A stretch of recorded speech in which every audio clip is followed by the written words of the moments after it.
Hey everybody, welcome to the live broadcast where we talk about character creation and related items.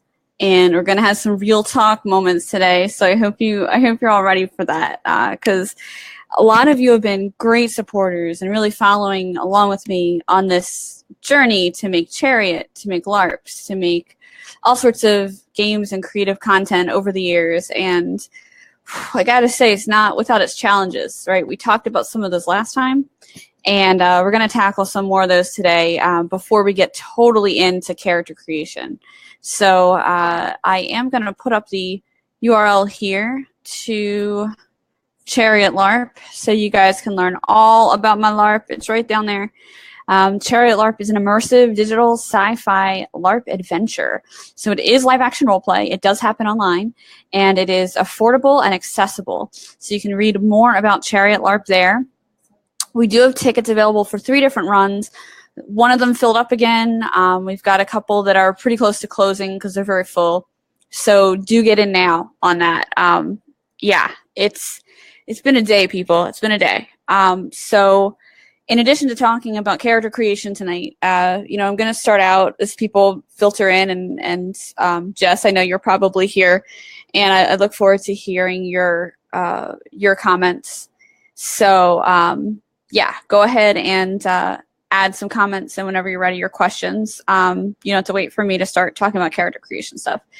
But basically, like, building your own LARP business has so many of its challenges, and when you factor in the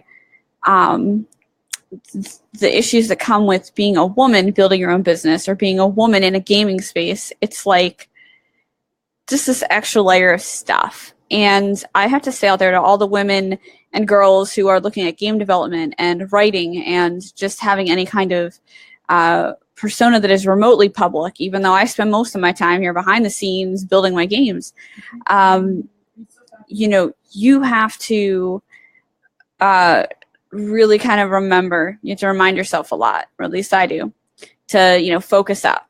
I spent a good 2 hours today when I should have been working on my dream to, talk to somebody else who happened to be a guy about how he felt about what I was doing in the gaming industry and who I had in charge and how I was running things. And I had to stop myself, and I was like, oh my gosh, I'm going live in 20 minutes. What am I doing? Like, why am I focusing on what somebody else thinks about my dream when I've got my own thing going? And that's, not to throw that out there as a rant, although it does feel good to vent about these kinds of things. It's,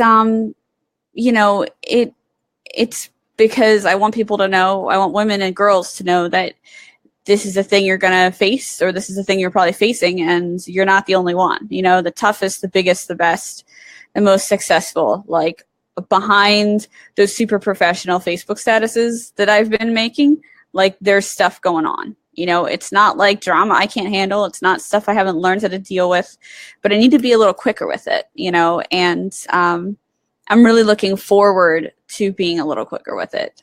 The other thing that happened today that I'm proud of myself for dealing with pretty well is my website, the Geek Initiative, which also hosts Chariot LARP, and all of the materials for Chariot LARP, or most of the materials, because the game materials themselves are over on Google Docs and being formatted so that I can give them to people in PDF format. However, the sign up, the rules, all that stuff is hosted on the Geek Initiative because we're still growing, right? That's part of the process here. And I gotta say, like, logged onto the website to grab the URL to prep the stream and put the URL right down there, and the website wouldn't load. And my first instinct was to really freak out about that, right? This is my livelihood, and the website's not loading. It's not just a hobby site anymore. My website isn't loading. So, I freaked out for about a minute. I went right to a friend who knows web stuff and was like, hey, what's going on? And then I looked at the GoDaddy status and saw that I did some research. I took some time to think about it logically. I did some research. I saw that the site was, it was a GoDaddy issue and the site was down. And I'm like, you know what?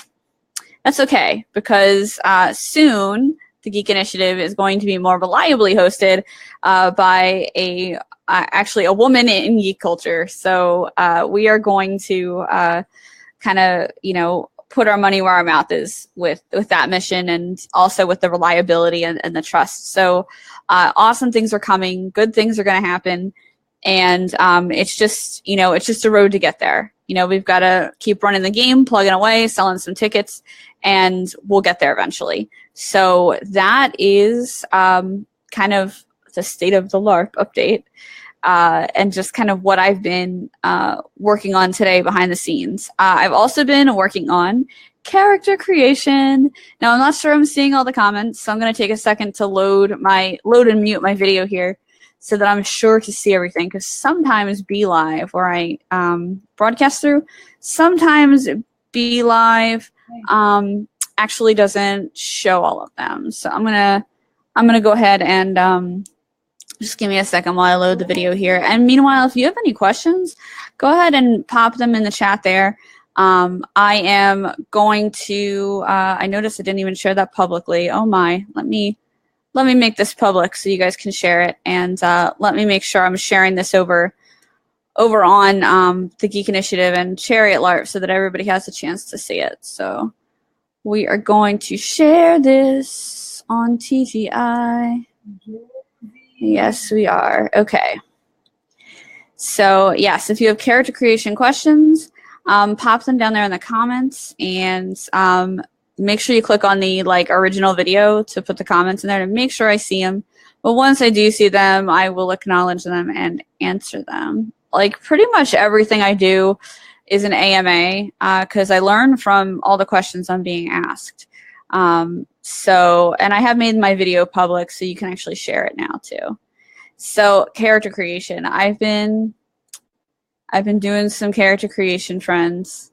You want all the tips? All right, I'm going to lay out some tips for you. I've been doing some character creation for a couple different things, and I've been observing some character creation for a couple different things. So a lot of you know this already, but I'm going to run through my background as a LARPer so that you know exactly what I mean when I talk about the types of character creation I've been exposed to throughout my live-action role-playing career. I'm not going to go into the basics of LARP. I feel like most of you know what LARPing is, but if you've got any questions, pop them in the comments and I'll answer them. And we also have a bunch of LARPers watching the video, and they'll be happy to answer too. And, you know, if you are a LARPer watching and you see some comments with some basic questions about LARP or where to find a certain LARP, please don't feel bad at all about helping. I appreciate the help. Do answer those questions for me. So as a LARPer, I started out in fantasy bot for combat games, which are really prevalent over here in the northeastern U.S., especially in Pennsylvania, New Jersey. I live right outside of Philly, and I, you know, played several games and then was on staff for one. So yeah, I you know, was exposed to that, and it was like a really rules-heavy system, but there was a really organized character sheet. And so I think the biggest, most important thing I learned from Fantasy Bot for combat games, in particular from Seventh Kingdom, where I was a staff member for a little while, was having a really organized character sheet and having it accessible to the player and to the staff. And they did a fantastic job. They still do a fantastic job of creating a sheet in which all of your information is organized.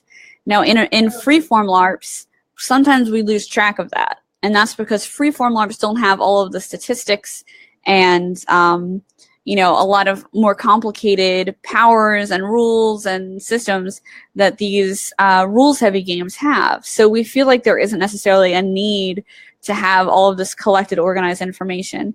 And what I've learned since then is that that's simply not true. The Fantasy Bot for combat games have it right when it comes to having a standardized character sheet with a lot of available information. They do it better because it's a necessity, right? You have all this complicated information. It's more rules heavy. You have a GM. You have players who always need to check that stuff. And so so it's a necessity for them to have their character sheets on point. And that there are various systems out there you can even use to create, organize, and manage your character sheets. A lot of games right now just put everything in Google Docs. Seventh Kingdom, I think, still does them. They have a really nice Excel spreadsheet that they use to calculate everything out. And I wish more LARP designers would format their sheets more like that, rather than just hand out like a Google Doc. That said, guess what I've done for my game? My players get Google Docs for now. I'd like to upgrade that later. That's a time, money issue that we'll get to down the road when we look at doing some crowdfunding. But for now, I make sure they get all the information. I do standardize my character sheets, so they have certain things on them. And a lot of freeform games are actually very good at standardization, just not organization. So we'll talk about that in a bit. So I've played some games like that where the stats are clearly listed on the, on the page. I gotta say, Mystic Realms, another game that has a great character sheet and organization, and also a really great way to organize and manage all of those sheets. Hey there, Marshall, you did not miss a session. I'm just talking about character creation, but some of this is related to Chariot LARP, and your input as an alpha tester is super valuable. So yeah, like if you want to just hang out and listen or ask some questions, please do. So yeah, number one thing I've learned from those rules heavy games is to organize a character sheet and have a real system there for organization, because that's a lot of information. And we tend not to think of American freeform LARPs as having that level of organization, but in fact, it's still a lot of information. It could be lore information or character background information, or even how characters are related to each other. I toyed with the idea of having some kind of big database where characters and events are connected, or even doing this in Scrivener, which is a tool that novelists often use. And I opted against it, and I know that a lot of game designers opt against it, and I see why. It's a bear to manage. But when you're looking at building a game that now has 4 or 5 characters, and will in the future have hundreds of characters. I mean, even by the end of the game, or even by the end of the sessions that we have, we're going to have at least 30 characters. And that's just the beginning for Chariot. And that's just the beginning for the expanded universe we're looking at building. So you got to think scale when you start. But some other cool things I've done in my LARP background that have really taught me a lot about character creation. I've done some games at conventions. And I learned at those convention LARPs, when you're doing a 4-hour game, you kind of need to fit it on one page.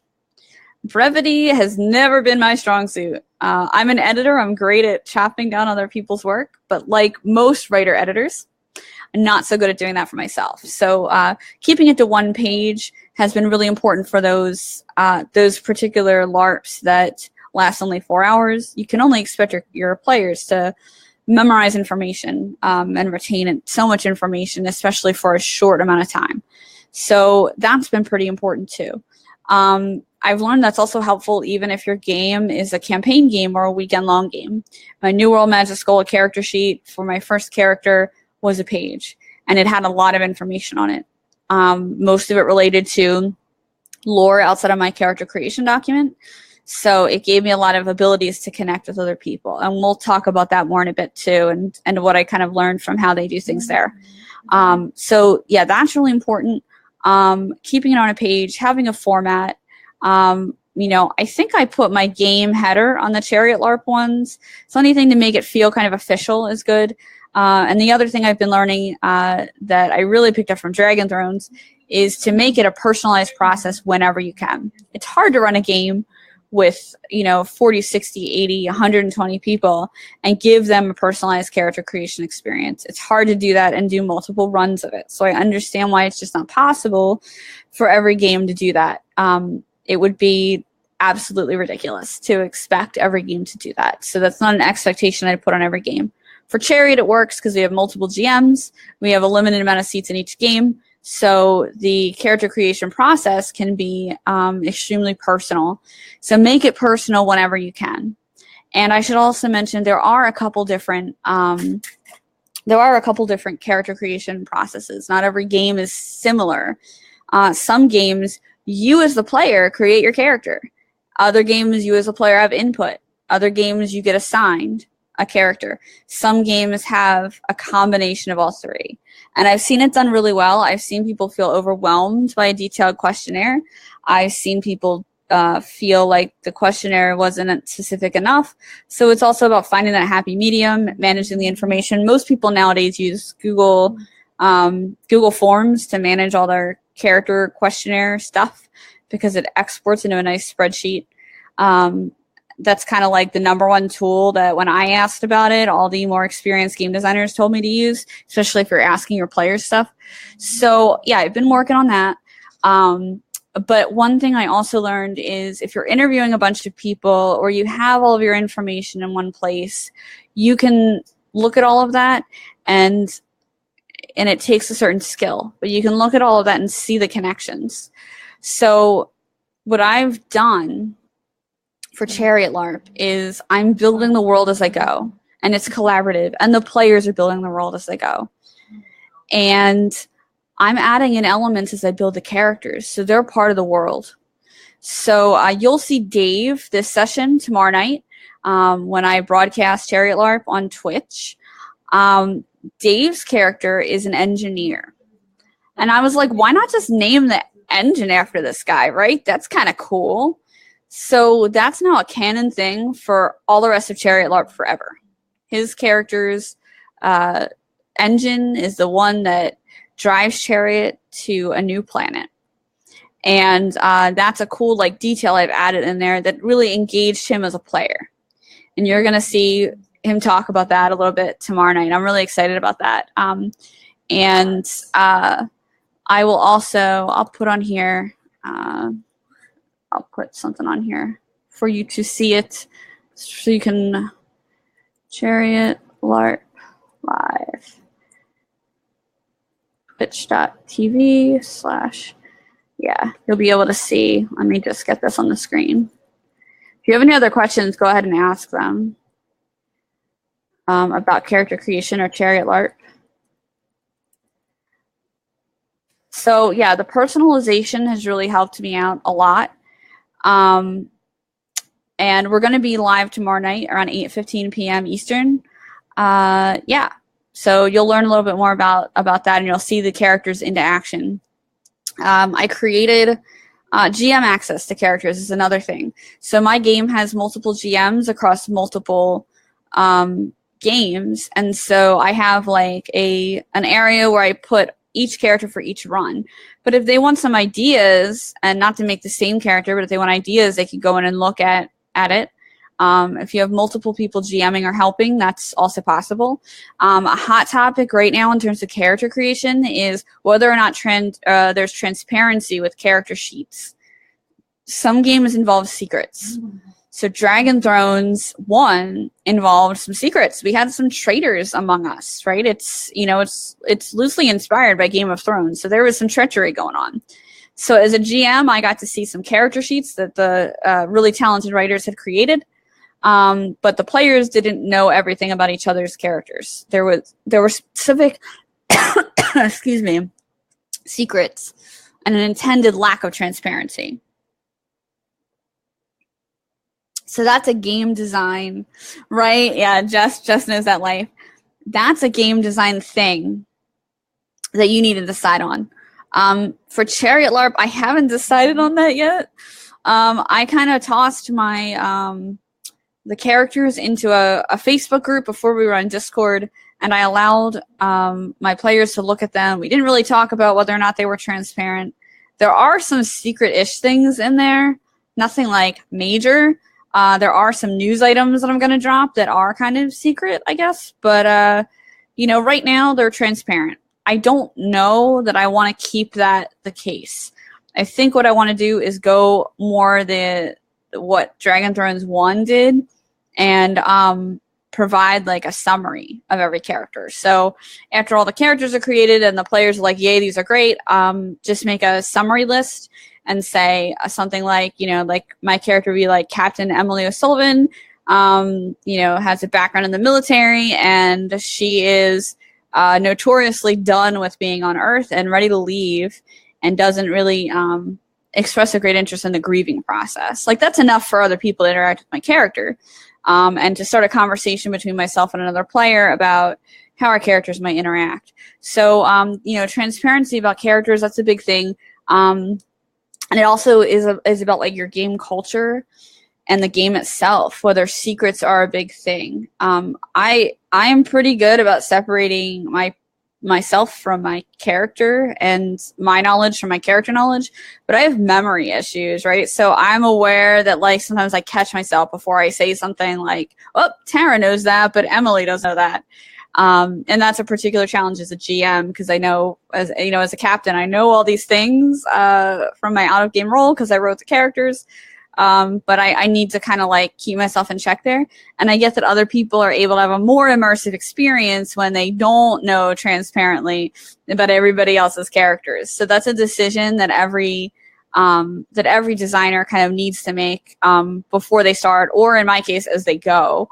And I'd love to hear your opinions on that. Go ahead and toss them in the comments. Do you want to see everybody else's character sheet, or do you want to not know?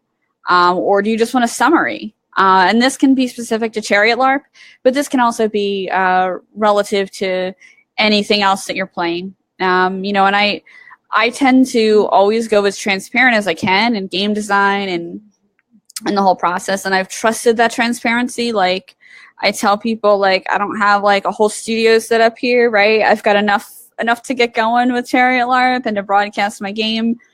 So they're aware of the expectations. They have very realistic expectations because they know what I'm working with. Same goes for other design principles and character creation. So I'm really curious about everybody's preferences. Jess says, I think it depends on how story altering the secrets are. Yeah, that's true. I mean, obviously, if you're playing the game where you have traitors hidden in within the houses, like in Dragon Thrones 1, there are things you can't divulge, right? So maybe having just secrets not displayed is an option. Maybe having only the character summaries displayed. I'm kind of, for Chariot LARP, I'm actually kind of leaning towards having the secrets not displayed. So the players get their secrets, but everything else on their character sheet is displayed. Because in the case of Chariot LARP, and I learned this also doing some Star Trek roleplay, like your service record would be available, right? If I'm the captain of a starship, the other people are going to be able to look up my service record and see where I've served, what I've been doing, that kind of thing. So there's a little bit of realism there too that you can add to the world by having some information be available to the other characters. And it also facilitates good roleplay, good story. It gives people something to kind of grip onto other than the 2 sentences that you would know about, my captain character. So yeah, I've been putting a lot of thought into that. The other reason for transparency, and as a member of the design team for Emerton, I've definitely been running into this. I've been working on characters today for that game. There's emotional safety issues in mind. So some players, through their characters, are going to want to explore certain themes. So it's kind of like a culture of trust that you're building there. And so when we're dealing with themes like some things that were only to be played out privately, in private conversations, or in a black box scenario, you want the others to be able to see, like, okay, they might be tackling this subject matter, I want to avoid it, or they're tackling the subject matter, I'd rather go for it, right? So that is really cool, that we're able to have that kind of transparency, and that's important too. So emotional safety, always another consideration when you talk about that.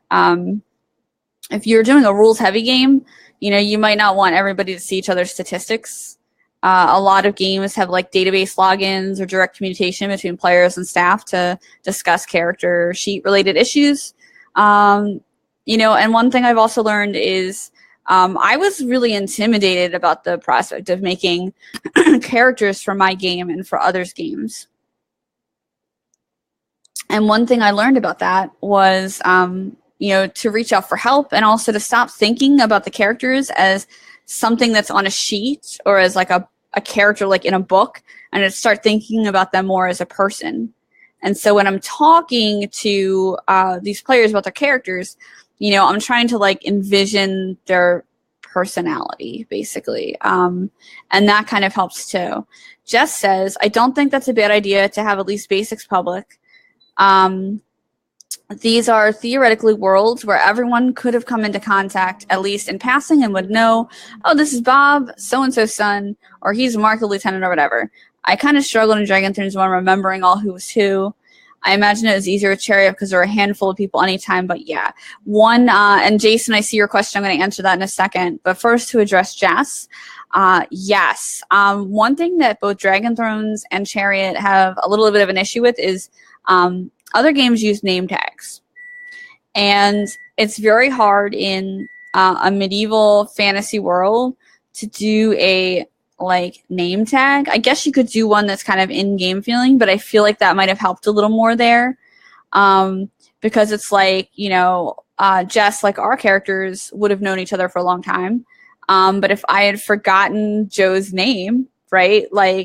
Because I, as a player and as a GM, have so much other stuff going on and a bad memory, that impacts my play and the relationship of our characters. So having a name tag helps. I don't love the name tags that hang down below the chest because as a lady or as anybody looking at a woman, you're like, hey, let me look at your name tag. That's a little awkward. That's something we talk about a lot at women's tech conferences too. So anything that can keep the name tag up here is really cool because you're looking at the shoulder and not on the chest. And it's also awkward if you're trying to play a confident character. Like my New World Magic Schola character, Minerva, is a very confident character. And I really work very hard. I still have trouble with it, but I work very hard to meet you in the eye when I'm talking to you and to be very confident about how I address people. And that's difficult to do if I, as the player, need to look down below your chest to reference your character card. That takes something away from the power of my character. So I think name tags are a character thing that LARPs are struggling with right now. And it would be great to have a better thing. Yeah, giant banners all around. Jason asks, why didn't you choose to make the captain a PC? That's a fantastic question. That is my favorite question ever because the answer is my captain is technically a PC. She is a scripted PC. So the GMs are actually I'm trying to just transition to call them just captains. Each captain, meaning the player or the character, is a PC, but it's a scripted PC. And this is an important design decision in Chariot LARP, but it's an even more important design decision in another game I'm working on. And I'm going to put the Chariot LARP description back up here so everybody can access Chariot LARP right there. That's where you go to sign up for Chariot and to get some more information about what the game's about. But it's an important design decision because in a freeform game, the GM isn't really directing plot. So a scripted PC, as I define it, has specific objectives that are mandatory to accomplish. So when I give a PC objectives that they can pursue, it's opt-in. They may or may not pursue those objectives, right? Or their life goals. I know Marshall's watching. I'm going to talk a little bit about his character, Gunner. His character is a pilot. He's like the ace pilot. But his character's passion is cooking. So he could have maybe not played that up a lot, and it wouldn't have negatively impacted the game at all. But he chose to play that up a lot, and we're actually starting our next session all meeting up in our video conference. Our characters are all having dinner together. And, he's incorporated that. But he didn't have to, right? That's his choice as a player. He could have just decided to be more super focused on piloting a starship. Or he could have altered that. Or he could have chosen a different passion than cooking. That was just an interesting one to pick because I saw the possibilities of where that could go with the digital LARP experience. So as a scripted PC, I have very specific objectives that I need to accomplish. I need to get this crew and passengers prepared mentally and kind of physically in a way to get from point A to point B. So we start talking, and then at the end of the game, we pack up and we're getting ready to leave and meet each other in person. And that's where the game ends for now. There's more coming with Chariot. It's not going to be a small one-time thing, I hope. And, so I have these specific objectives I need to complete. Another example is I have news items that I need to drop to keep the plot going.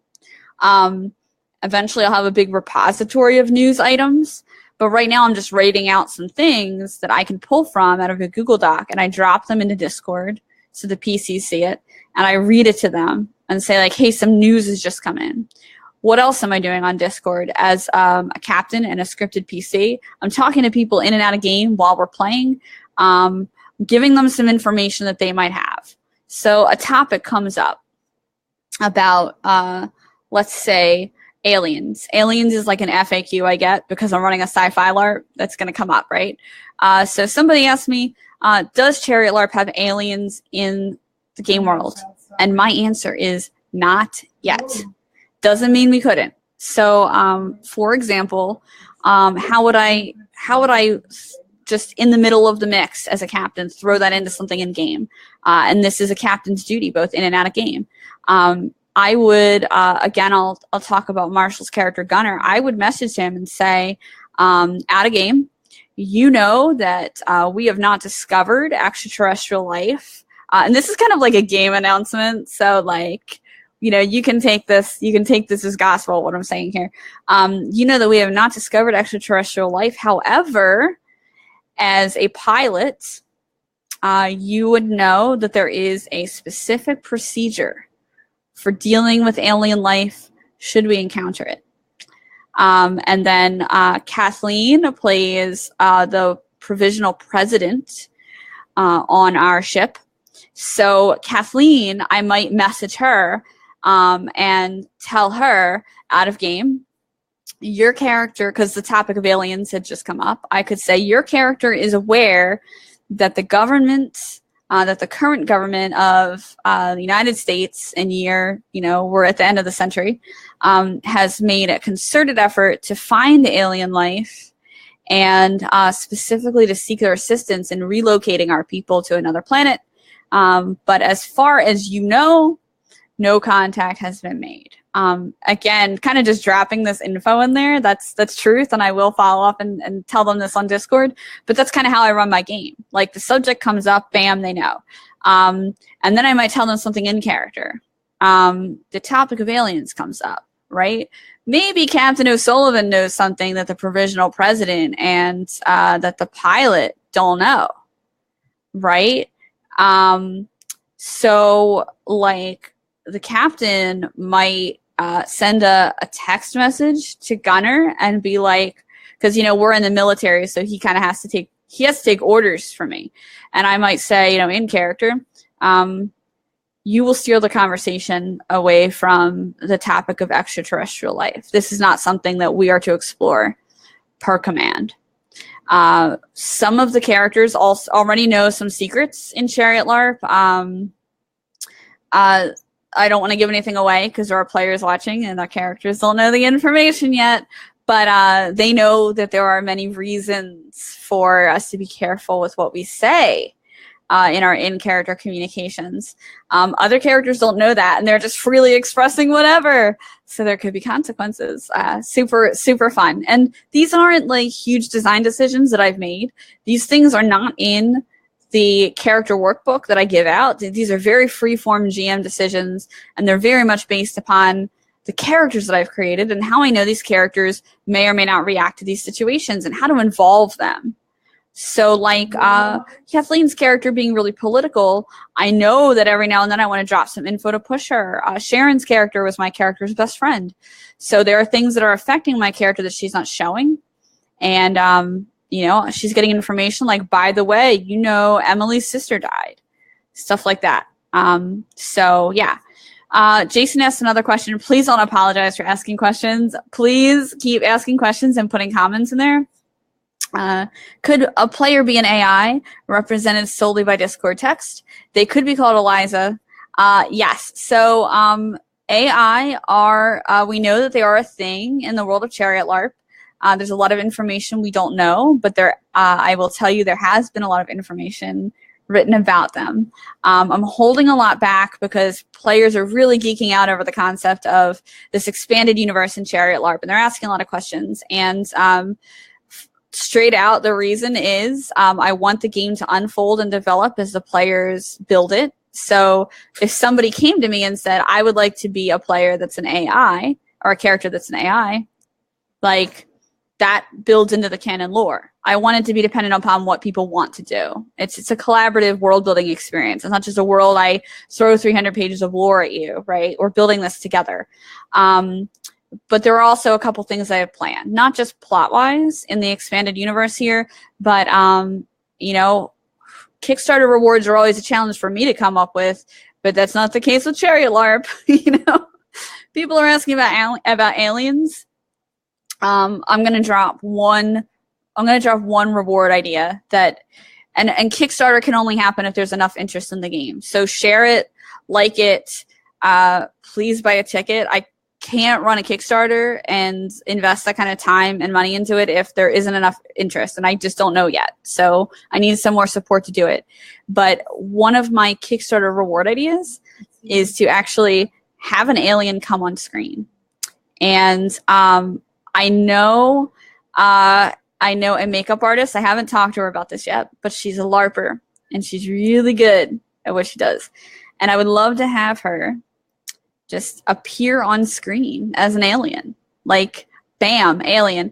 Maybe a Kickstarter reward would even be you get to work with the makeup artist to design the alien. Super cool, right? It's a Kickstarter reward, and the makeup artist gets paid. I'm employing another woman in geek culture, and it makes our game world so much richer and supports what we're doing to build Chariot LARP. And Chariot LARP is a little more than half of my income right now. So, like, it is officially my full-time job. I'm doing a lot of other game design stuff. A lot of the editing I'm doing is on role-playing games that other people have created. So I'm a full-time gamer and game designer now. It's scary, but fun. And so your support is appreciated. And these are the kinds of things that I've been brainstorming to do Kickstarter rewards and that kind of thing. You know, Chariot is not an expensive game to play. Chariot is a lot to manage logistically.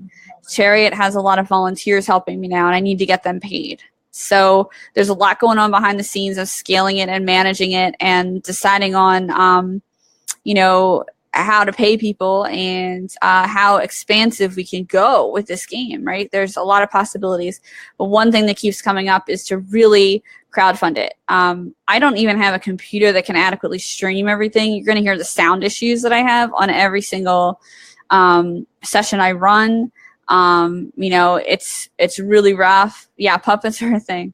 Yeah, it's really it's rough, and so I'm looking at doing a lot of crowdfunding options. A lot of people would probably have $6,000 to $10,000 to start this kind of venture with the scale that I have in mind. I'm not shy about how big this could go, right? I get that I'm doing something a little different here, and I really want to own the process, and I want to kind of lock in my place here owning this process because this is my livelihood now. So yeah, I love that you're geeking out at the concept of the game. That makes me really happy. That makes me able to do what I'm doing. And I do like to take ideas and incorporate them in. So AI are pretty undiscovered. Aliens are undiscovered. And if somebody came to me in terms of character development and was like, hey, I want to play an alien, I'd be like, we're not ready to go there yet. But I will give you some super secret info, or maybe you would like to work for the future's equivalent of the search for extraterrestrial intelligence. That could be your job on the ship. That could be alarming to people that that's your job on the ship. Maybe they haven't thought a lot about it, or they assume that there's no life out there.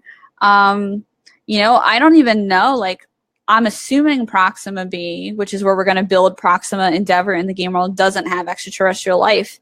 But according to the needs of the players and the lore, and according to the Kickstarter and the kinds of rewards we create, we don't know, right? This time next year, I might be running Chariot LARP and some of the newer characters, because it's a multi-generational ship. So Captain Emily will not be on Proxima Endeavor because she's going to presumably live and die, right? You want to be the SETI officer? Marshall, you can't do that, but in a future run, you could be the SETI officer if you want to. That would be cool. We're going to do some cool alien rewards, and I am going to need players who are experienced and good at working with that kind of information to be able to do that. And I'm also going to take suggestions and have polls, so you'll have a chance to impact that, right? Additionally, your character, as an alpha character, and all the characters will get this opportunity, you have a legacy, right? So anything you toss into the repository, you can be thinking about that. So maybe Gunner's thinking about that. You know, maybe he has some ideas or connections, and hit me up on Discord if you want to explore that or you want specific information about extraterrestrial life. But I would say that your character does know that that there's a procedure in place for you, specifically for pilots, should they encounter extraterrestrial life. And then therefore you can obviously assume that Captain Emily knows all about that as well. So there's a procedure, right? There's a procedure. Just like in real life, I think there's like a procedure for pilots who encounter unidentified flying objects. That doesn't mean they're like prepared for aliens, right? That means that like if any kind of craft, even from another country in the real world, flies into our airspace, they have a procedure, right? So those are things that pilots would think about. So that's the little piece of info I'll drop there for you. So as you can see, the possibilities are endless, and tying those into characters and character creation, those possibilities are endless. I found also writing the characters for Chariot LARP, especially since we have a small run, I interviewed everybody on 2 separate days. And of course, I also have my own character to create.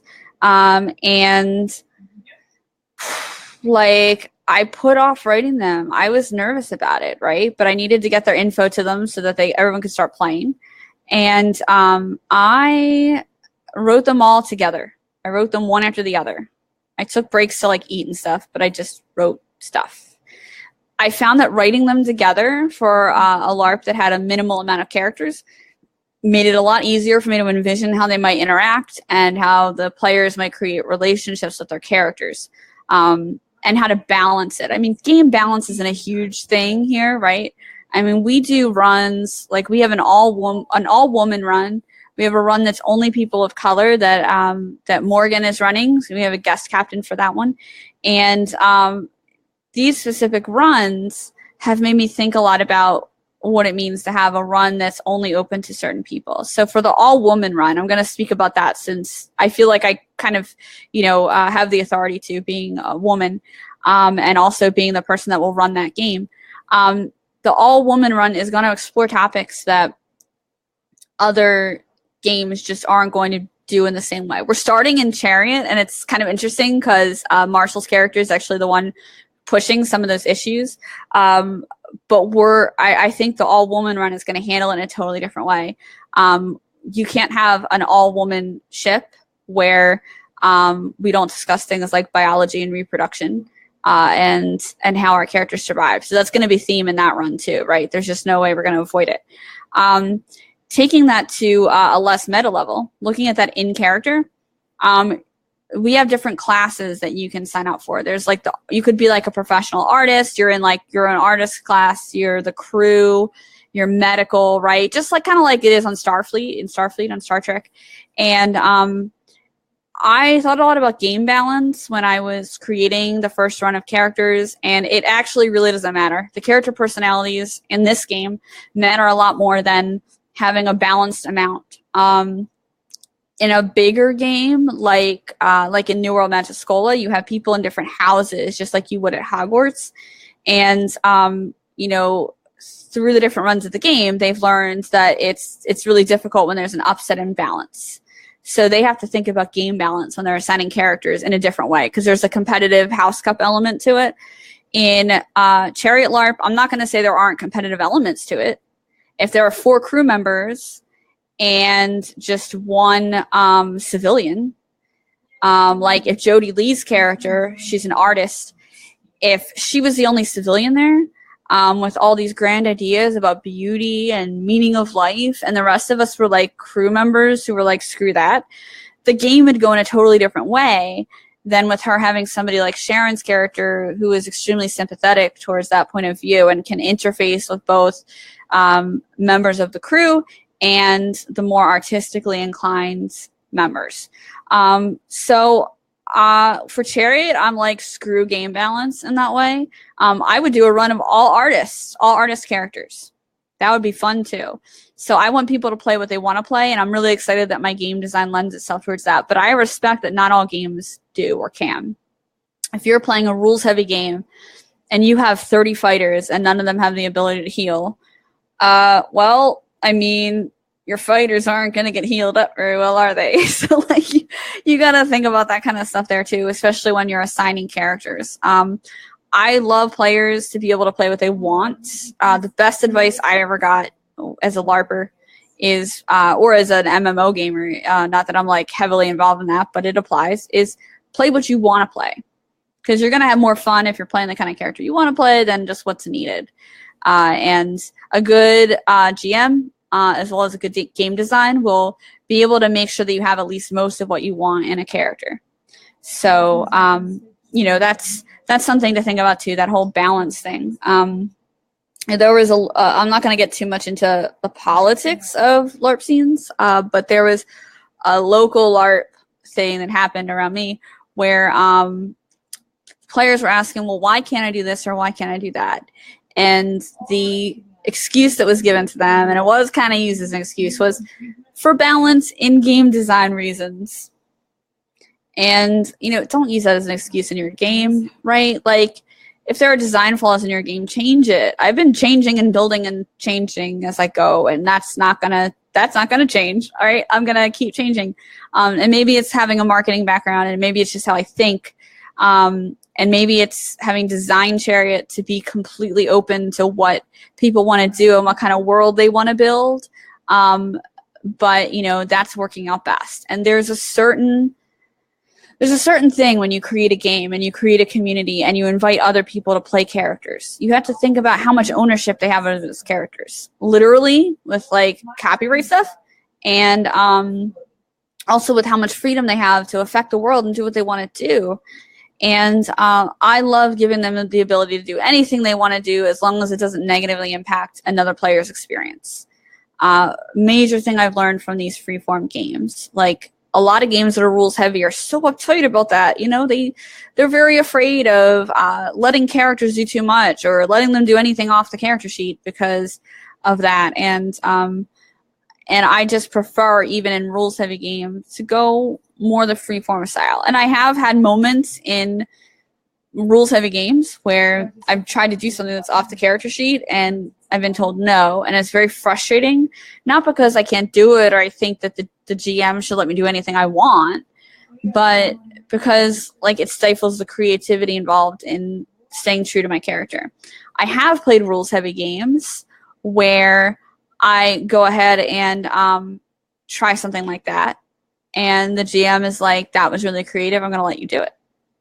So that happens in games like D&D, right? D&D can be as role play, ROLL play as you want, or as role, ROLE play as you want. And it's a GM decision how much of that they want to allow. One of my favorite GMs really appreciates creativity like that and doesn't just give XP for that kind of thing.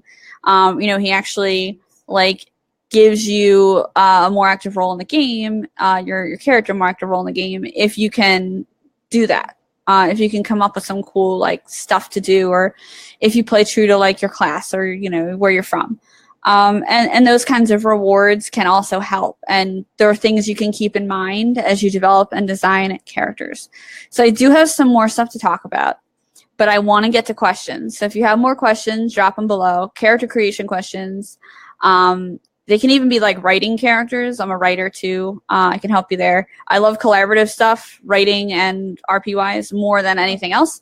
And that's where my experience is more than anywhere else. But I'm also happy to answer writing questions from the perspective of an editor, a developmental editor.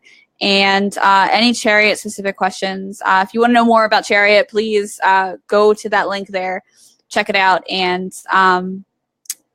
hopefully sign up. Because, like I said, we want to do crowdfunding. We want to go big with this. I want to develop other settings that I can run that aren't just sci-fi. There's some big ideas I have. They're all on this whiteboard I have right behind this computer. And some of you know Michelle Mountain. She's a very good friend of mine. She came over and sat with me one day for 8 hours, and I put I was like, I'm doing it. I'm becoming a full-time game designer. I put every to-do item, every idea, every single piece of my life that I was working on, including characters and character development, all on this whiteboard. We just tossed everything up there. We categorized it. LARPs, the web tech we need, the LARPs that we've already done. We're finalizing She's Got a Gun so that we can actually sell that via the website. The resources that I need and don't have yet. The resources I need and do have. And we're tossing everything out there, getting it together, scaling. I talk about all the time with this business. It is like such a thing to learn as you go. You can only learn it by doing it. You can only learn it by doing it. You know, my roommate is a full-time streamer developing her own business. I talk to her about it all the time. Last night, Claire Wilshire reached out to me and was like, hey, I like what you're doing. And I was like, thank you. That means a lot because you're really good at this and I have no idea what's going on, you know? So sometimes you have to like reach out to other people doing the same thing and they're the only ones that get it. They're the only ones that get that kind of struggle. And so it really helps to have those people around me. And like I said, Michelle came over and we spent 8 hours making this freaking board. I have so many ideas on it, guys. So many things that I want to do, but I got to expand it. Yes, Beth has offered to help. Hi, Beth. Thank you for joining into the stream. I can't wait to talk to you, too. I just have so many extensive ideas. Chariot LARP is working. People are excited about it. People are buying into it. And it is a character-driven game. It is also a player-driven game. It's collaborative. That means you get to create this world. I don't want to throw a 300-page document at you. I want you to build it. I want you to help me build it. And so people have asked me about how that works, actually, and how they and their characters can impact the world. I have a canon lore document. So at the beginning of your run, you get access to a canon lore document in Google Docs. And it has a comment thing enabled. So if you want to suggest a change, you can do it. No problem. You can do it. And then I'll accept or reject it depending on how crazy it is. But there are some cool details that people have added in there already, that people have asked me to add in there already. It's a collaborative world where we build it. I didn't roll into this with a huge concept initially. I rolled into this thinking like, what do I need to do to get this game off the ground? I don't have a huge investment. I don't have a lot of money. I don't have a lot of resources. I don't have a lot of time. I have to pay my rent with this money. Hi. So I just did what I could. And not only is it good enough, but it's expanding. And we're building this world together. And I think that's like the real success about it. And I know as a creator, a lot of times when I make something and put it out there in the world, I still feel like this ownership of it. And Chariot LARP is the first thing I've done that's a little different like that. I'm proud of Chariot LARP. I'm owning that process. I have big ideas. I have other games that I'm developing, and that's really important. But I'm super excited to pass off these other runs to these really talented GMs. I'm really excited. I'm more excited about paying them to run a game than I am about like locking down this process and like owning all the lore.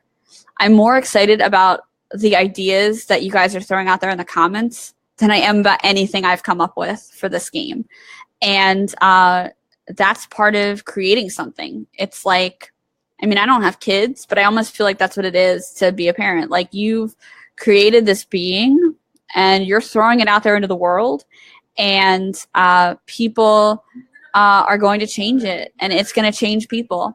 And it's really fun and exciting and scary to see where that's going to go. So, but if you surround yourself with good people, it happens. And that impacts like, and all these things that I'm thinking and learning and growing as I do impacts every single character I write for people. So it's like, it's a really unexpectedly big trust thing between game designer / captain / GM and player. You know, to have a real talk with somebody, live stream, and be like, hey, what topics are you comfortable exploring? Because I've got some ideas and some of them are pretty crazy. How about some super violent stuff, right? Like, and to have the trust from a player to say live on stream, you know, like, hey, I have some, you know, traumatic past experiences, and we always have a safe out of game way to communicate one-on-one that is not on stream. But it's really nice to kind of have that trust and to just show that as part of the process on stream. You know, and so far people have said, yes, Chariot LARP is a LARP, even though it's all done on stream. The only thing that's really been questioned is it a LARP because there's an audience watching? Which is also interesting because we do have people who are concerned about safety, personal safety issues and their careers and being out there on a stream as a LARPer. So we've actually created a closed run, the IOTA run, which Josh Heath is running. Super excited about that. It's got 5 people in it, so there are 3 slots left. So they're going pretty fast. But if you want to sign up for a closed run that isn't broadcast, you can do that. The rest of them are open runs. They are broadcast. For the run that is all people of color and for the run that is all women, they will be especially heavily moderated because people are jerks and they do say racist things and they do say sexist things, but they'll be heavily moderated. And we felt that it was really important to have the visibility of those runs out there. I opened the stream talking about some of the challenges I've been facing as a female game designer and things that have impacted me. And, you know, that certainly still holds true. You know, those are real things. You know, I spent a lot of time today concerned about what a guy in gaming thinks about what I'm doing. And I'm like, why waste so much time on that? I should be spending that time building my business. So I tossed up this live stream. I scheduled it and I'm like, here I am. I only have a certain amount of time to spend on this kind of drama. It's taking away from me being awesome. It's taking away from me building this world. It's taking away from me helping other people and empowering other people to build this world and welcoming them into my world. So all of those experiences that I'm learning, it's really meta because these experiences that I'm learning as I go actually impact the characters I'm creating. And like, I feel like a lot of those issues are going to really impact everybody for beta run. So hi, Josh. Thank you. You're awesome too. Josh is one of our GMs. He's the one running the closed run, IOTA.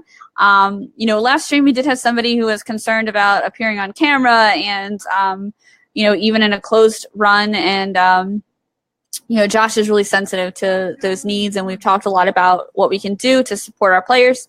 And we are doing a closed run. So there are, I think, 3 tickets available for that. So hop in on that run if you want to not be broadcast over over Twitch. Hop on one of the other runs if you don't mind. So I'm fielding more character creation questions, not just about Chariot, but in general, the things I've learned over the years. You know, different games are designed differently. The characters that I've created for Emerson as part of their design team, those characters are supposed to kind of intentionally have somebody who is, you know, they're going to intentionally give you, if you're comfortable with it, a character who's struggling with or overcoming or has overcome some issues that affect you. It's an intentional way to explore and overcome issues in an all woman LARP. So it felt really natural to me to help people find those issues and to help these women write these issues into a character. I second guess myself a lot when I'm creating my own characters or answering surveys for other people's LARPs about the kind of characters I want to play.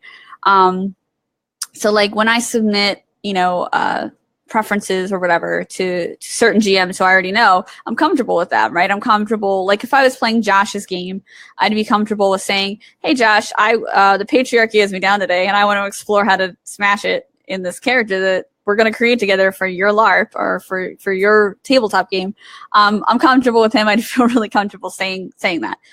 You don't know the GM, right? Like half of my players, I don't know them. So like, it's really hard for me to expect them to be like, hey, Tara, I want to play a character who's dealing with a super difficult issue. Yeah, smash, right? Who's dealing with a super difficult issue. And that's a difficult thing, you know? I like exploring an aspect of my real self through a character. Playing Minerva Hennigan at New World Magic School changed my life. I'm able to be who I am and to do what I do and to know that I can just power through it and do it. because of that character and that experience. And that's the kind of LARP community that I want to support and participate in and help build. I know that not everybody's comfortable with that, though, so I want everyone to be comfortable. But I love building characters that are close to the heart, and exploring different facets of that. I played a character at Seventh Kingdom for 5 years total, I think, and her name was Ciara, and she started out as an NPC, and she was a princess. She was a princess. She was a fairy princess. She talked like this, and she's the kind of character that you would find at Disney World. And I was younger and thinner when I played her too. I looked on point, right? I was Ciara. And things changed over time in real life and with the character. So I got sick. My relationship took a really bad direction that was not healthy for me. My physical and mental health changed.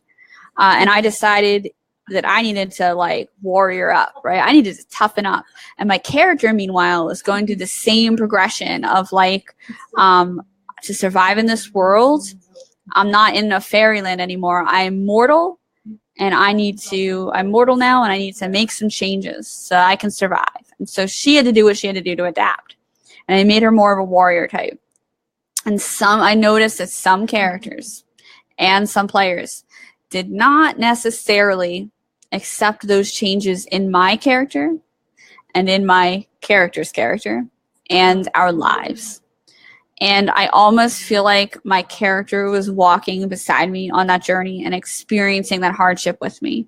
And I really internalized that, and it really changed me. And that's like a deep thing. And I don't expect every person to want to have that kind of super impactful, emotional role-playing experience. But when I'm designing a character for somebody, if they want to go on that kind of journey, like, let's do it, right? I get it. I get that. I get that development. You know, it's a therapeutic thing, and that's okay. Sometimes you just want to play a character and escape from the world. That's okay too. One of the characters I played at Magiscola, Selena, she just wanted to kind of escape from stuff. That was like her deal. And I explored that theme. It wasn't something I felt like I needed to explore in real life as much. By the time I got to the game, I was like, oh my God, my real life's a mess. Quick, let me play this character. And I had a lot of fun playing Selena in that regard. With her, I took a step that I needed to take before having my own business, which is I needed to care less about what people thought, and I needed to care less about minor things. I needed to let go of the small stuff. And this character slept through every 9 a.m. class. And it made me sad because Peter Svensson was playing the character that taught the 9 a.m. class. And I love role-playing with him. I really wanted to be in that class. But I was like, no, I'm going to sleep in. I'm going to sleep in. It's going to be great. And I learned by doing that I could do that. So, and I needed to internalize that before I could even do this. So those kinds of character development things are super important to me. And when I'm writing characters for somebody else's game or for my own, I really appreciate and welcome that kind of input. Like, go for it if you want to. If you don't, that's cool. Like, you can build a character to escape, and you can build a character that's just something you've never tried before, or even something you're very comfortable with because maybe you're not sure about the game, and we'll work with that. And that's important, as a character writer, keeping your players comfortable. Disclaimer, I am not the most experienced character maker person in the world. I am more experienced as a player and receiving characters, but you got to go through that a lot. Just like to be a good writer, you got to go through a lot of reading and consuming media before you create your own. I feel like that's definitely true with character creation as well. But here I am writing characters. Yay. I hope I'm doing a good job. I hope everyone who's gotten a character from me likes it, at least somewhat. So another pointer for GMs out there that I learned, that I'm learning as I go, both from being on teams and doing my own thing, is giving your players enough time to revise, giving your players enough time to create, to make changes, and also to get costuming, especially if costuming is an important part of your game and you want them to look awesome. You got to give them time to do that. I failed so hard with Chariot LARP. I gave everybody their characters the day before. I resolved to give them more time for the beta run. You know, part of it was like procrastination, man. Like, I'm also running another like aspect of my business on the side, editing, but part of it was like I want to make their characters. I love all of my friends who are participating in the alpha run, and I don't want to let them down. Like, it was really a scary and intimidating thing, but once I did it, I was like, these characters are pretty awesome. I feel like these people are going to pull them off, and it was really fun writing characters for people I know. Really, really fun. You know, that's another thing. Sometimes you're going to write characters for people you know. Sometimes you're going to get somebody who doesn't give you much, and you're like, what do I have to work with? Don't be afraid to reach out, have some follow-up questions. One thing I did was put some ideas out there when I was talking to the players, like, hey, here are some ideas, just kind of on the fly.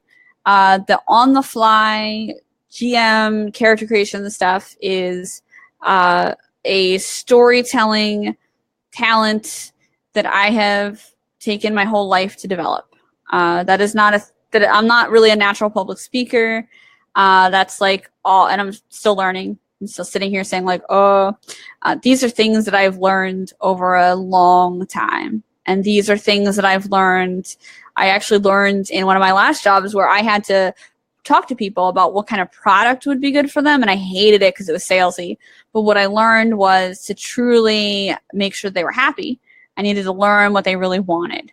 And I don't like thinking of characters as products, but I am, you know, selling tickets to this game, and I want people to be happy. I want them to be happy with what I do, and I want to create less work for myself revising characters all the time, right? So I do my best to get it right on the first shot, and really listening to what they want and listening to them is a great way to make a good character. So, yeah, that's the other thing. I worry that I used to be really bad at writing, in general, writing mean characters or even dark aligned characters.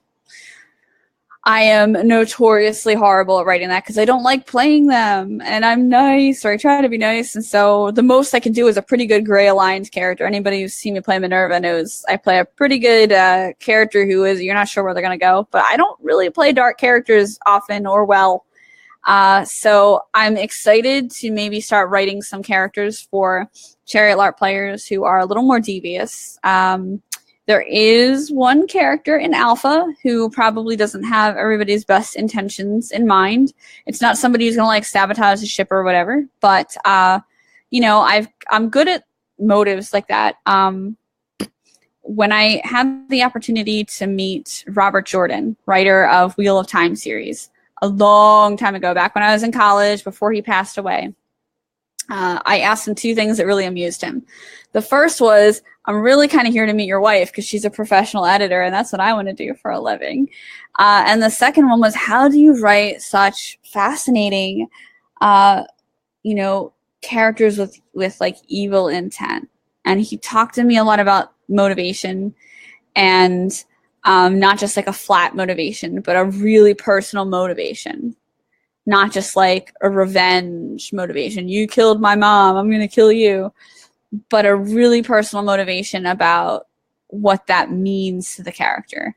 And I mean, it was Robert freaking Jordan. I took that advice to heart, right? I'm still really bad at writing those kinds of characters. But I think passing on his advice is really worthwhile, and also really worth me trying to do that in the future. You know, the light aligned characters are easy because I've played them so much. My best friend loves playing that light aligned type character who's really good. So sometimes I, you know, ask for her help. I've recently been really good at playing gray aligned characters. So there's that too. You know, political characters, that's another thing I'd like to tackle. In the real world, politics are a really rough thing to discuss. I personally feel, and I'm very open about this, I feel like my survival and my body should not, like, how is that even on the table as a political issue? Like, you think I should die or you shouldn't, right? So I feel really strongly about that. And I design my games in a way that hopefully makes people feel like they and their characters have agency. In Chariot LARP, in the setting, it's a given that we all agree that like universal healthcare is a thing, because you're on a ship with 233 people and doctors. Like, come on, right? So that's just a thing. We take care of each other. That's a given in the game world. But there are various ways that you can explore politics in these LARPs and in other games without it being super political. And you as a game designer have to decide how close you want to get to that line. And I found that it's a one-on-one that also helps. So Kathleen's character in the alpha run of Chariot LARP, learn more about Chariot LARP, click on that. She is very comfortable playing a political character, not in terms of like, you know, left or right, but in terms of advancement and screwing people over and just generally stuff like that. Okay, so you can work with it from that angle. You know, personal advancement, career politician kind of person. You can work with it like that. You know, you can go another way with it. My character for New World Magiscola, and I'm going to disclose this was well before anyone actually thought Trump could win, said something to the effect of, you believe you can make the magical world great again, you know, and yeah, that's like, you know, we went there with it, and I was comfortable taking it there and exploring the viewpoint of somebody who's really unlike me. And you can do that within the framework of a world. Like, they've built a really amazing world that you can explore. So I look forward to that a lot. So yeah, I have some people hitting me up on Discord asking me about this stream. So I'm going to take a second just to respond to them and let them know where they can watch it. But please do put in any questions below. I have a couple other topics I want to cover. But yeah. Just 1 second while I do that. And meanwhile, populate the comments with your questions and comments, and I will answer them.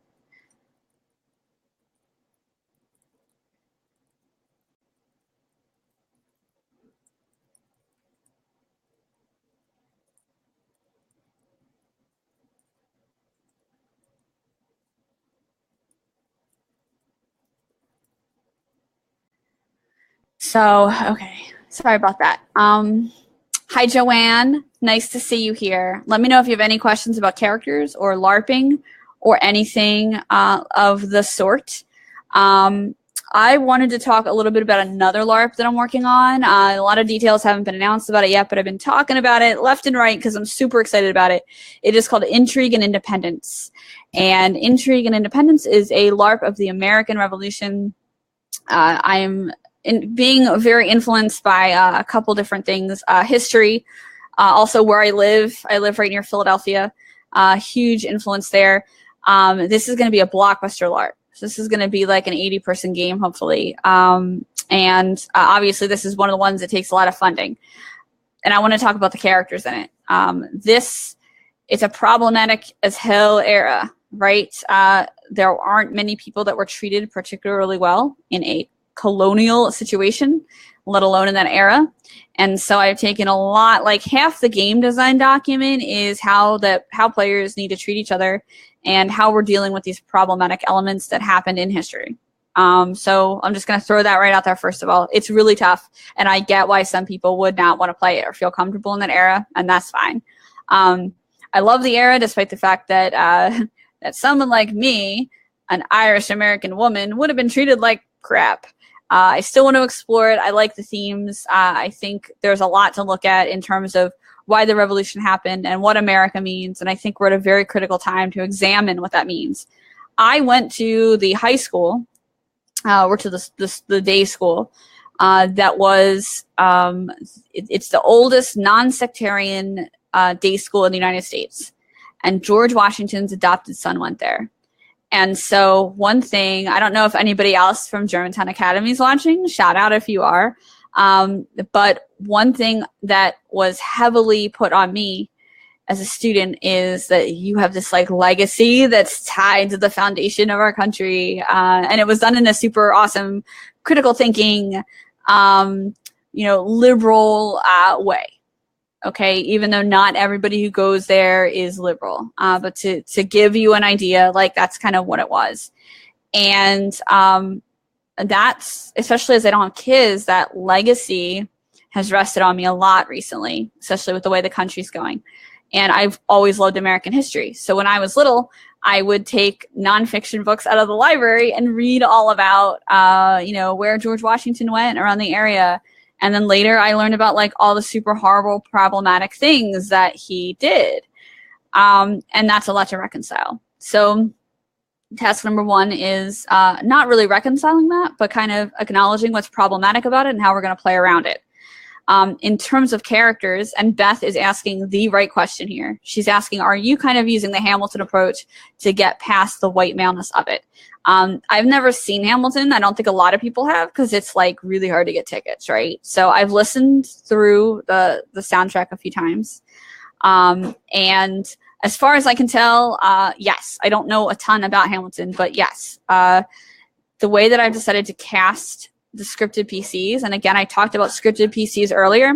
I don't use NPCs in my LARPs. I use scripted PCs. They're a PC like everyone else, but they have mandatory game objectives. Otherwise, the player and character are free to do what they want to do within the rules and the setting. So I have scripted PCs. Most of the PCs are going to be original characters that might have been inspired by something that somebody did. Okay, so I always use Benjamin Franklin as an example because he did so much in that era. He was a philosopher. He was a diplomat. He ran a printing press. He started the fire company. He had a post office. So he was somebody who did a lot of things. And I can split up what he did, and like everybody could have like one or two of those roles, right?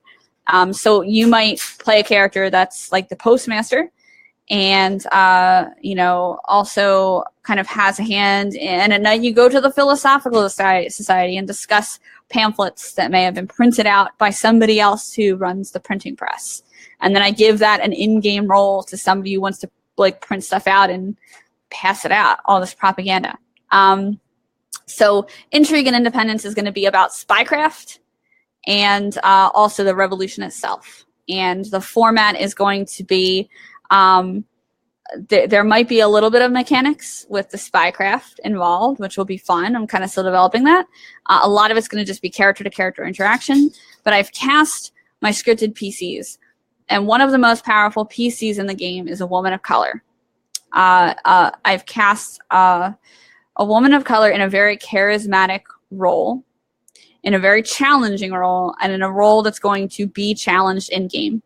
The other PCs, I have my enforcer type person is a white guy who will be playing Lafayette, native French speaker, so that'll be really cool. I have myself playing a to be disclosed character, and I have another white woman who is going to assist me with delegation and when people need things in game. She's going to be the person to answer like needs and concerns in that way. And I know that's a lot of emotional labor for a woman, but she has volunteered to do it. Likewise, the man that I discussed has volunteered to kind of be an enforcer and to ensure that especially the other males at the game don't overstep. And that's not only written into our, what I expect of these people as scripted PCs, as players, but what their characters are going to be able to do. So, we want to always go out of game for emotional safety concerns and for bullying and, hey, that's sexist and stuff like that. But I've done as much as I can to give them agency in game to do what they need to do. And, I trust them all to do that. So, like what I said, a lot of charisma and power for people who don't necessarily look or like they would have had a lot of power in that era. So three women, one man. One of the women is a woman of color. And I am really excited about kind of flipping that power structure. And that's only the scripted PCs. The PCs who come in, you know, I am open to doing all that stuff for them too. I'm super excited about it. I'm super excited about it. So the character creation process for that, a lot of it's going to be profession-based. There's also going to be a lot of character relationships in there. And Intrigue is going to require a lot more planning with character relationships and stuff like that than other games, including Chariot. You know, that's going to involve a lot more like, hey, I want to play this game with my real-life husband, and we want to be like that in game and stuff like that. I'm going to play up on that really hard.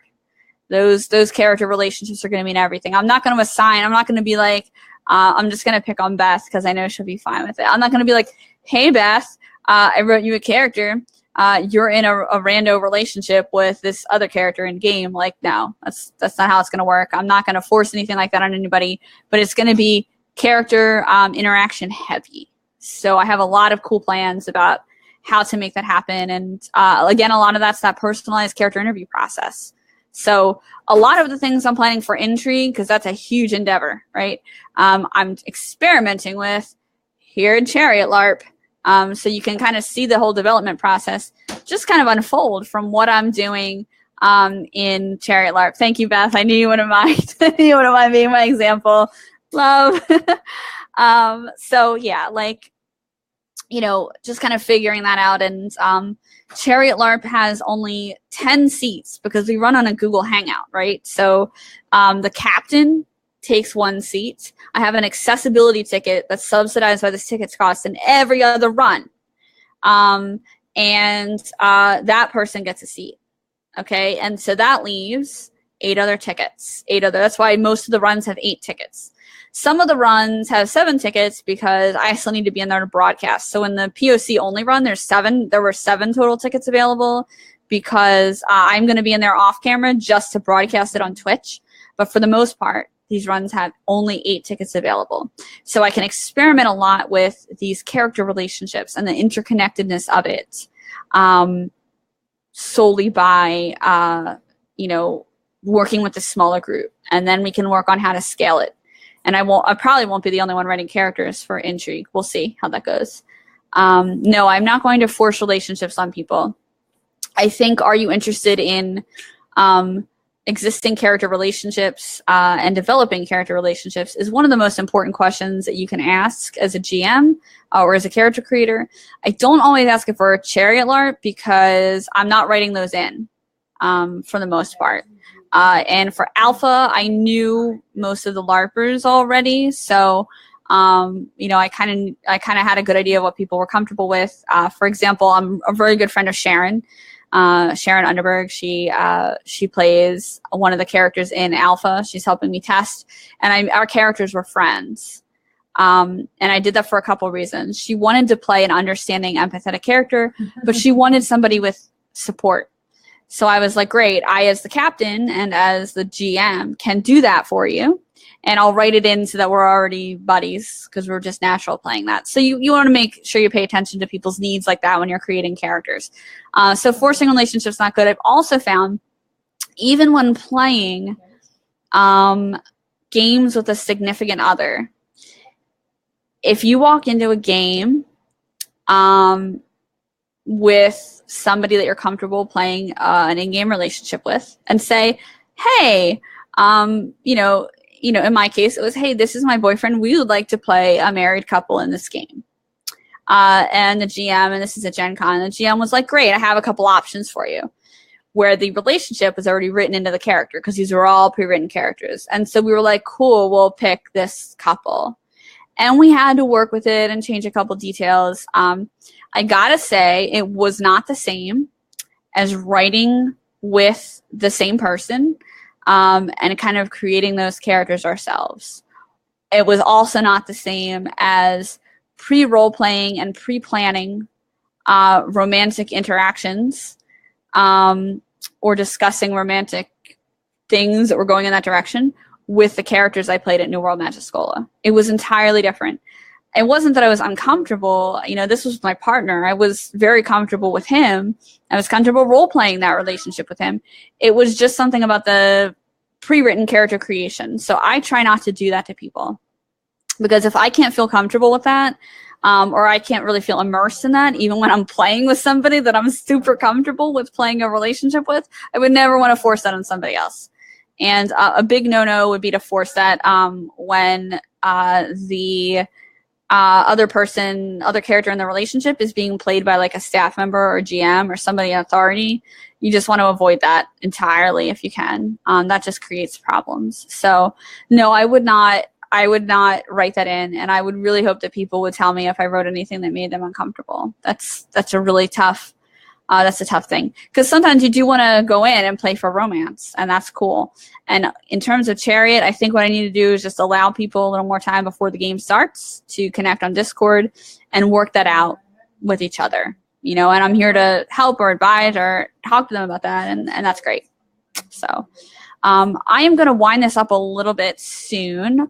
I've been on for well over an hour and a half, but if you have any other questions about character creation in general, or Chariot LARP, or anything you want to say, pop it in the comments and we'll discuss it. Otherwise, you know, if you want to see all these ideas come to fruition, if you want to see Chariot LARP fly, if you're looking for new runs and the times don't work for you, you got to reach out to me. But I also need some support to fill the runs we have scheduled. And so you need to follow that link. Share it, like it, love it. Please help me. Please help me. It's my dream. And also, you know, character creation for Chariot LARP is a super personal yet streamed process in most cases. So if you want to go on this adventure, go ahead and click on that, and I will take you on this adventure. I will walk you through character creation, and I welcome any feedback that you have. So it looks like we don't have anything else, so I'm going to wrap it up before I lose my voice. I also should probably eat something. Self-care when you're writing characters all day, kind of important. Got to do that. So I am going to head out and take care of myself. I've got some of my accountability buddies here on the stream, Marshall and Beth. You know, are always checking up on me and making sure I'm okay, and I appreciate that. So thank you very, very, very much for doing that. I am okay, and I am going to go eat, I swear, right now. And any other character questions, toss them to me. Any questions about Chariot LARP? The fastest way, actually, to ask questions about Chariot LARP right now is to go on our Facebook page, facebook.com/Chariot LARP, and message, because Jen, who is super awesome, helps me monitor that inbox. So if you do that, you will hear most likely back from her, possibly from me, with an answer to any questions you have about scheduling, about the kind of characters you can play, anything else there. And yeah, any general questions, you'll hear back from her. Super general questions, you might also hear back from Nick, and we'll make sure to get everything answered for you right away. So there you go. Facebook.com/Chariot LARP is the other URL you need. And it's been great discussing character creation with you, and I can't wait to unveil what we have next. I just really need the support for Chariot LARP to make it happen and to expand everything. So thank you for your support. Thank you for your questions, and I will talk to you later. Bye.